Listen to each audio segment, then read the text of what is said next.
So excuse the mess. We're still in the process of moving, but the Studebaker is back in the garage. Summit got a battery relocation kit. Back on the grind again. It's not even done moving. Still gotta finish packing and unpacking all this junk. Part number. Just in case anybody's trying to get jiggy with what I got. I still got the negative in here. I got a perfect spot for it. I think that's like 5 foot or something like that. I'm only gonna need like half a foot. So the positive, it's 25-foot kit. I know I got it a little long for what I'm needing. No light in here. Let me get the puppies out of here. They all want to be in here, but if I open this garage, you can see a lot better. Come on, you guys. Let's go in the house. Come on, Chabeli. Go in the house. Move it. Go, go, go. Good puppies.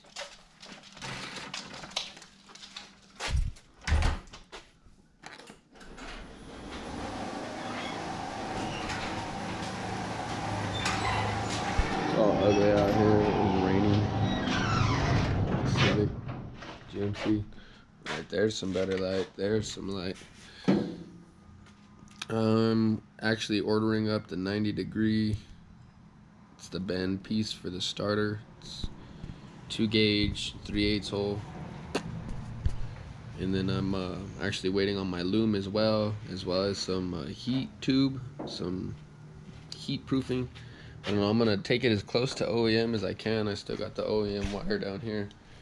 I'm gonna use this piece to hold it to the frame. I'm waiting on this piece here to come in. I'm gonna take this piece off. That's what holds it to the front of the oil pan. I just got it kind of rough routed in there, thinking of exactly how it's gonna go. As soon as I get it all loomed up, taped up, I'm just gonna connect to the bottom of the pan, come back up. I'm gonna actually go underneath the fuse box with it to the bottom of this battery tray. And then I'm gonna run it along the fender, from the fender down. Same with all the rest of these wires. They're all gonna get all loomed up. Still a lot of work to go, but it's getting there. Straight down the frame, obviously. It's gonna come back, crossover through the little cap mount. I'm gonna drill a couple holes, mount it. The battery is going to be relocated right here. Got the bolt for the ground. Ground it on the inside. Put the tray here. Weld the tray in. Have my welding guy weld the tray in. Have the negative coming this way and the positive going that way. And it just so happens that the battery that I have that goes in the truck, the positive is on the left side. Oh, sorry. Positive is on the right side. Negative is on the left side. So with the battery facing that same way, negative, jump here, positive, jump there. I'm gonna loom the whole thing up. And like I said, I'm gonna get it as close to factory as I can. So this here would go to the alternator. I'm gonna order up some smaller gauge wiring. And instead of doing a little contraption like they got here, with the bolt and the nut and the tie-in, I was hoping the 25-footer would give me enough cable. I mean, I still got some play up here once I get that 90-degree piece that I'm waiting for and some loom. I'm gonna hook it up to the starter. I'm gonna loom it up. I'm gonna put some heat. It's like fireproof tape. I could throw some screenshots in of what I'm gonna get. As soon as I get it all hooked up, I'm gonna run it. I'm gonna put that plastic tie piece on. And that bolts into the front of the oil pan, so I'll get all my length right, and then I'll be able to run it tight as I can, and as neat as I can. I'll mount it all the way back, so that way I got as much slack as I can back here. But I still think I might have to order up another 2 gauge.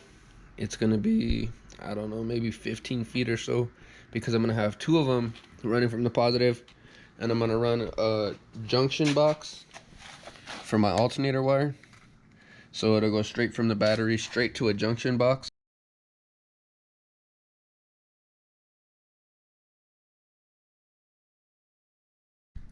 And then the alternator wire will be there, and also the PCM power wire.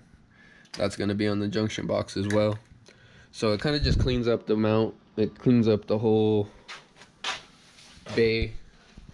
I'm going to run the junction box as well under here. I'm going to mount it there. It'll have 4 lugs for 12 volt power. One's going to loop straight over to here to give the ECU power, the fuel pump power.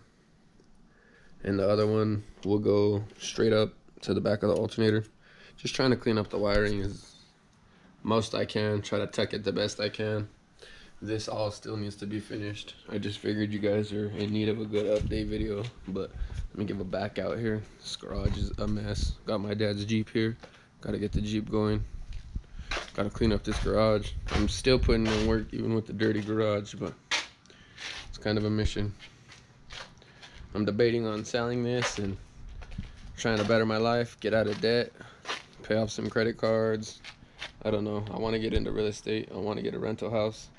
I bought this to build a little race car. I mean, it's fun. It's fast already. It's running better and better the longer I have it, but trying to keep the water out of the exhaust. Looks like we're doing a good job.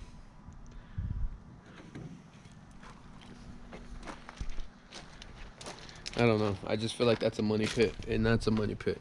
And I don't need 2 money pits. It runs great, so I could sell it as is and let somebody else beat it up and build it and do their thing to it, or I could keep it and put it on the back burner and try not to blow it and try not to put so much money into it, but you know how that goes. It's kind of hard.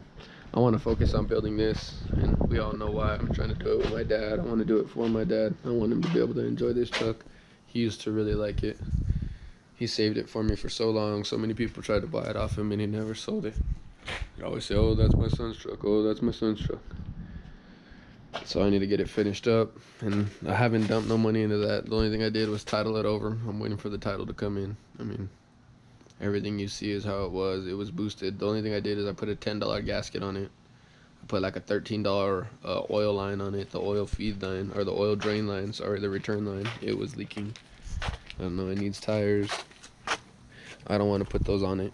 I want to put more money into my Studebaker, so it's like, my girlfriend's son wants it, but he works part-time, and I don't want him to owe me money and then him break the car. He works at the ABQ drags, so we all know what he'd be doing with this car.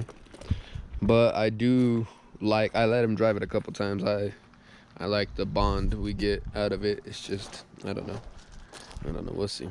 He's talking about selling his car. If he sells his car, I'd gladly sell him this car. I just want what's best for him. I don't want him to crash it. I don't want him to blow it and owe me money, so we'll see. Maybe he might end up with a boosted Civic, and he could build it on the YouTube channel, and I'll help him build it, of course, but I want to focus on this, so I don't know. I could post a couple videos of me doing pulls in the Civic. I'll attach them at the end of this video.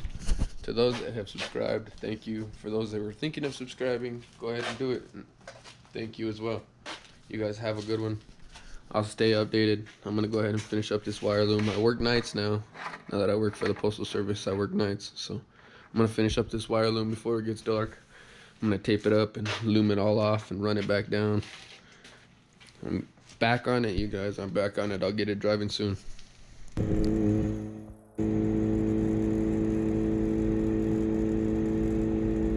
red lights.